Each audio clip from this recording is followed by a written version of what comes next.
Okay, next natin is to download the module of Lumi files. So this will be the box.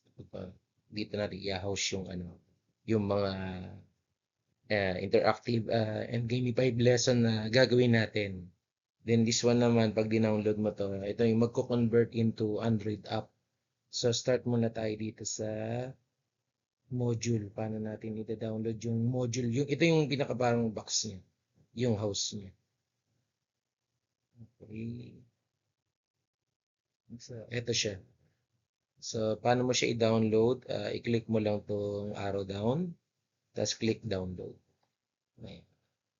Then next, dito naman sa kabila, same din yung process. Click mo lang yung arrow down and then download. Ayan. So, antayin lang natin siyang ma-download. Okay.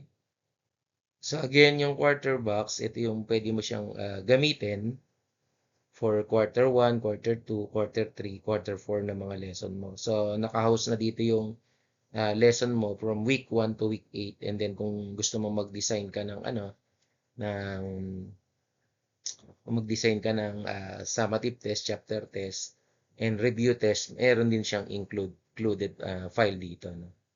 So ayan, tingnan natin. Ayan. So malapit na siya download. Ito naman si website to APK builder is siya naman yung pwede nating magamit uh, from lesson na naka-gamified. Si website to APK builder, gagawin niyang Android app yung yung ginawa mong lesson. Okay? So again, quarter box, lalagyan na ng lesson from week 1 to week 8, including the summative, chapter test, practice test. Ayan, pwede natin dito kuhanin. So again, ang rules natin dito, isang beses ka lang magda-download, ha. Huwag kang mag-download ng maraming beses. Okay? Kasi magugulo rin yung yung presentation mo sa download files mo. Okay? Kasi madami nang nakalagay doon. Okay? So, antayin lang muna natin ma-download parehas. Okay? Ayan. Pag natapos natin, gawin muna natin, i-extract natin yung quarter box code. Ayan. So, i-install mo, i-extract natin to. So, ayan. So, tapos na siya. So, ang gawin lang natin, click lang natin yung folder. Ayan.